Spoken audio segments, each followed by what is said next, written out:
नमस्कार बच्चों, मैं आपकी संस्कृत अध्यापिका ज्योति शर्मा। आज का हमारा अध्ययन कार्य होगा अष्टम पाठ है संसार सागरस्य नायकः। प्रस्तुत पाठ अनुपम मिश्र की कृति आज भी खरे है। खरे का मतलब होता है आज भी सटीक है।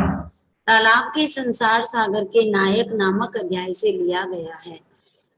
इसमें विलुप्त होते जा रहे पारंपरिक ज्ञान कौशल एवं शिल्प के धनी गजदर के संबंध में चर्चा की गई है।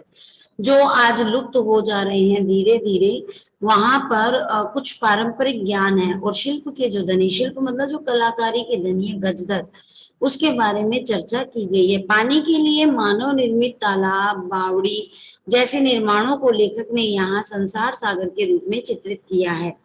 आपने सुना होगा या कभी देखा भी होगा, जब आप ग्रामीण अंचल में जाते हैं तो वहाँ तालाब कुएं बावड़ी बने होते हैं। तो इतने नीचे नीचे कुएं होते हैं, तालाब होते हैं, तो ये स्वयं में तो नहीं बनते, इनको किसी ना किसी ने तो तैयार किया ही है। तो उनको गजदर की जो है उपमा दी गई है, उसके बारे में यहाँ पर बताया गया है। तो हमारे पाठ का अर्थ है संसार सागरस्य नायका, अर्थात संसार रूपी समुद्र के नायक। इस संसार रूपी ये जो संसार है, समुद्र के नायक कौन है, इनको किसने तैयार किया? बहुत सारे लोग इस चीज को भूल चुके हैं या कईयों को तो पता ही नहीं है, तो उसके बारे में इस पाठ में चर्चा की गई है। तो देखे के आसन ते अज्ञात ना माना, अर्थात वे अज्ञात नाम वाले कौन लोग थे, मतलब जिन्हें लोग भूल चुके हैं। शतशः सहस्त्रशः तड़ागा सह शिव शून्यात न प्रकटीभूता। कहा गया कि सैकड़ों हजारों तालाब अचानक से शून्यात मतलब शून्य माने आकाश से न प्रकटीभूता मतलब प्रकट नहीं हुए हैं। तो क्या कहा गया कि सैकड़ों हजारों तालाब अचानक से आकाश से प्रकट नहीं हुए हैं। इमे एव तड़ागा अत्र संसार सागरा इति, कि ये तालाब ही यहाँ संसार रूपी समुद्र है।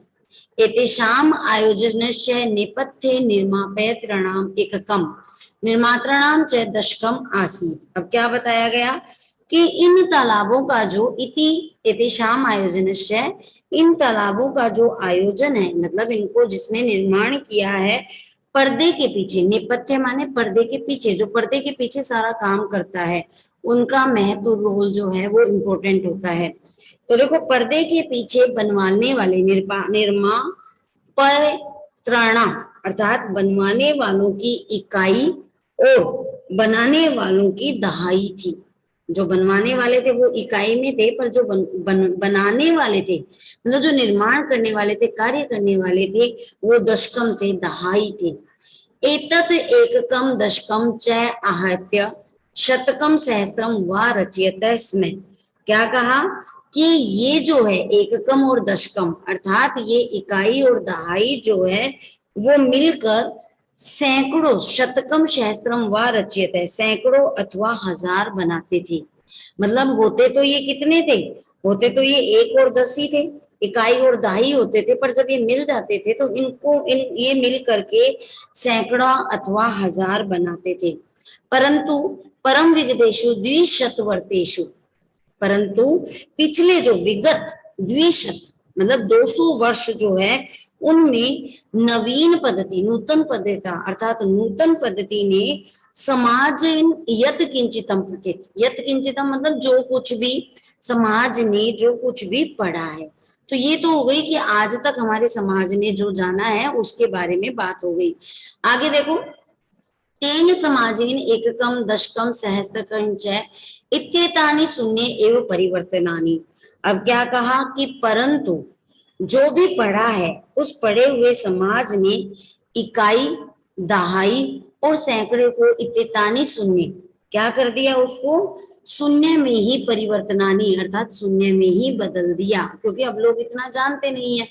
अस्य नूतन समाजस्य मनसि इयमपि जिज्ञासा न एव उद्भूता, कि यह जो नवीन समाज है उसके मन में भी यह जानने की इच्छा उत्पन्न नहीं हुई कि हमसे पहले, जिज्ञासा न एव उद्भूता अर्थात उनके मन में यह जिज्ञासा नहीं जागी कि यद अस्मात् पूर्वम एतावता तड़ागान के रचयन्ति, अर्थात हमसे पहले जो है एतावत, ये जो तालाब है इनकी रचना कौन करता था, इसको कौन बनाता था। एतादृशानि कार्याणि कर्तु ज्ञानस्य, कि इस प्रकार के कार्य करने के लिए ज्ञान को, जो ये कार्य किए जाते थे इस प्रकार के कार्य को करने के लिए ज्ञान को जो नूतन प्रविधा विकसित है, जो नई नवीन विधि विकसित हुई है, उस वित्ते प्रविधिना अपि पूर्व संपादितम, उस विधि से पहले संपादित इस कार्य को, एतत् कार्य, इस कार्य को माप्यतुम, मापने का किसी ने भी प्रयत्न, केनापि प्रयत्न है, किसी ने प्रयत्न नहीं किया। यहाँ पर कह सकते हैं कि जैसे जैसे हम लोग मतलब न्यू उसमें चल रहे हैं, मॉडर्नाइज में चल रहे हैं, वैसे वैसे क्या हो रहा है, वैसे वैसे लोग पुरानी चीजों को भूलते जा रहे हैं। तो ये जो ये जो तालाब है, बावड़ी है, कुएं, ये ऐसे ही नहीं बने। आप देखते होंगे किसी गांव के अंदर जाते हैं तो बड़े बड़े तालाब बावड़ी बने हुए होते हैं, तो आपने देखा कितने चौड़े चौड़े होते हैं और एकदम बराबर मतलब कंडीशन में बने होते हैं। तो वो कैसे होता है, उनको किसी ने नापा है, ऐसे तो है नहीं कि वो आकाश से आए और सीधे आकाश से आकर के वो बने बने बनाए आए हैं। तो उसके लिए भी जो है मेहनत की गई है। परंतु ये दुख है कि जो नवीन पीढ़ी है वह ये जानने की भी कोशिश नहीं करती है। परंतु इन सारे कार्यों को संपादित करने के लिए भी है एक मापित मतलब एक जो है प्रयत्न किया गया है। तो आगे देखो, अद्य ये अज्ञात नामने वर्तनते पुरा ते बहु प्रथिता आसन, कि आज जो ये अज्ञात नाम वाले हैं जिन्हें कोई जान नहीं रहा है, पहले वे बहु प्रथिता मतलब बहुत प्रसिद्ध, प्रथिता मतलब प्रचलन में थे, प्रसिद्ध थे। अशेषे ही देशे तड़ागा निर्मीयन्ते स्म, संपूर्ण देश में ये क्या करते थे, तड़ाग तालाब बनवाए जाते थे। निर्माता रो अपि अशेषे देशे निवसन्ति स्म, और निर्माण करने वाले भी संपूर्ण देश में रहते थे। तो अभी तो ये दिखते नहीं है, अज्ञात, इनका नाम भी जो है वो एक गुम, कह सकते हैं कि गुम गया है, अज्ञात हो गया है। तो ऐसे पहले के समय में जब इनका निर्माण होता था तालाबों आदि का, तो ये पूरे देश में जो है निवसंती रहते थे। गजधर इति सुंदर शब्द है, तड़ाग निर्मात्राणाम सादर स्मरणार्थम। अब क्या कहा कि गजधर है, ये मुख्य लाइन है तो आप इसको रेखांकित भी कर सकते हो। गजधर इति सुंदर शब्द है, कि ये एक बहुत सुंदर शब्द है गजधर।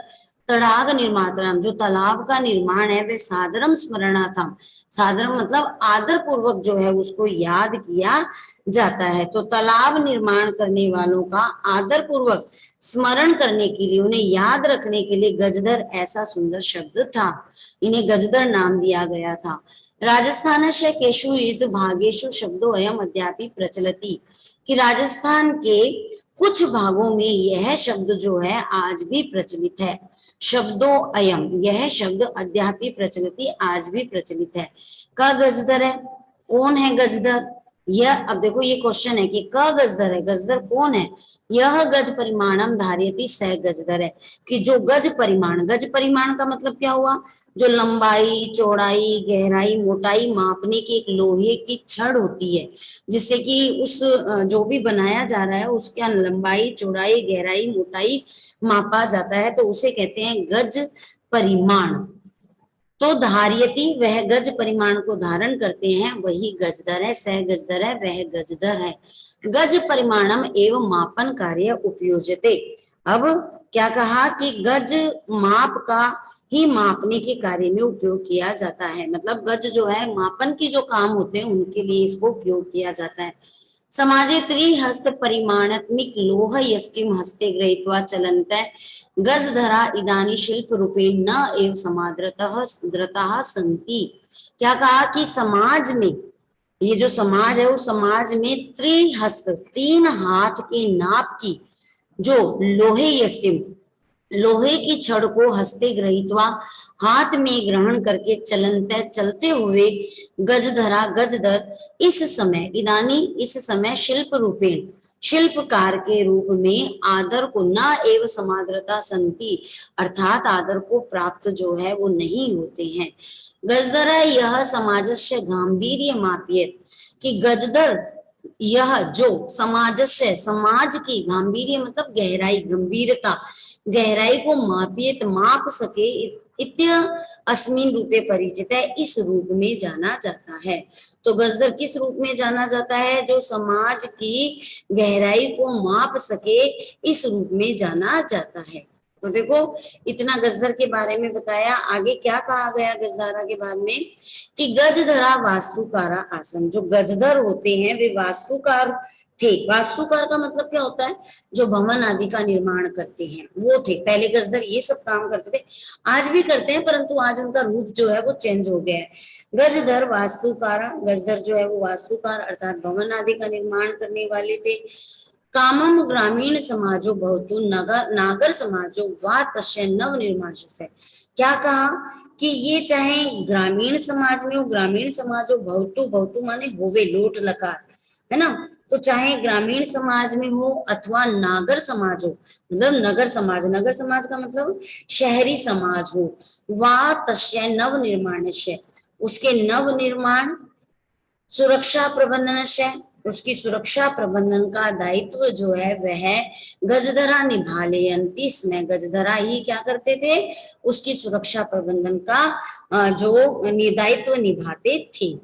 नगर नियोजनात् लघु निर्माण पर्यंत सर्वाणी कार्याणि इत्यस्वेव आदतानि आसानी, कि नगर नियोजन से लेकर लघु निर्माण तक के सभी कार्य इन पर ही आधारित थे। ते योजना प्रस्तुतवन्ति, वे योजना प्रस्तुत करते थे। स्म भवि व्यय में आकलियंती, और कितना खर्चा लगने वाला है, उस पर व्यय होने वाला है, भावी व्यय अर्थात कितना खर्च होने वाला है उसका अनुमान लगाते थे। उसके बाद में आकलयंती, अनुमान लगाते थे। उपकरण भाराण संगण ग्रहंती, इसमें कि जो साधन सामग्री था, उपकरण मतलब जैसे कि घरों में लगते हैं ना, तो उपकरण जो थे उनका संगणक मतलब उनका संग्रह करते थे कि किस प्रकार से कितना लगेगा। और प्रतिदिन प्रतिदाने तेन तद याचनते स्म यदुदाताम तेषाम स्वामी न असमर्था, और वे इतना नहीं मांगते थे। याच धातु मांगने के अर्थ में आती है, तो वे इतना नहीं मांगते थे कि देने में उनके जो स्वामी हैं, उनके जो ओनर है, वो क्या हो, वो असमर्थ हुए कार्य समाप्त होने पर। फिर उसके बाद में देखो, कार्य समाप्त वेतनानी अतिरच्य गजहृदय समानम अपि प्रदीयते, इसमें कि जब कार्य समाप्त हो जाता था होने पर वेतन के अतिरच्य मतलब जो वेतन होता था, उनका जो पैसा बनता था, उसके अतिरिक्त गजधर व्यय की जो गजधर है उनको सम्मानम अपि प्रदयति, समय उनको सम्मान भी दिया जाता था। आज ऐसा नहीं होता है, हमारा मकान भवन कोई भी सुंदर से सुंदर बना रहा है तो ठीक है, उसको बदले में वेतन दे दिया, उसको वो आदर सम्मान नहीं दिया जाता। परंतु पहले क्या होता था, गजदर जो होते थे वो सारा काम करते थे, परंतु जब तक उनका वो कभी पैसा अपने स्वामी से मांगते नहीं थे, अगर वो स्वामी असमर्थ होता था देने में, जब कार्य समाप्त हो जाता था, जब वेतन के साथ साथ में उन गजधरों को जो है सम्मान भी दिया जाता था। नमः एतादृशे भय शिल्पे भय, इस प्रकार के जो शिल्पकारों हैं उनको नमस्कार। एतादृशे भय अर्थात इस प्रकार के शिल्पी भय, जो शिल्पकार है, जो कि बनाते थे, शिल्पकारी करते थे, उनको क्या है, नमः नमस्कार है। तो इस प्रकार से प्राचीन समय में जो है गजधरों का इतना महत्व होता था, जो कि अभी नूतन हमारा जो समाज है उसमें इतना इसका ये धीरे धीरे ये जो है लुप्त होता जा रहा है। तो हमें भी यह एक कोशिश करनी चाहिए, प्रयत्न करना चाहिए कि समाज में जो ऐसे कार्य करते हैं उनको हमें एक आदर पूर्वक, उनको एक मान सम्मान देना चाहिए। तो इस प्रकार से आज का हमारा जो अध्ययन कार्य अष्टम पाठ है, संसार सागरस्य नायकः, अर्थात संसार रूपी समुद्र के नायक जो है पूर्ण हो गया है। और अब मैं यहाँ अपनी वाणी को विराम देती हूँ। आप लोगों को इसके क्वेश्चन आंसर की पीडीएफ जो है मिल जाएगी। धन्यवाद।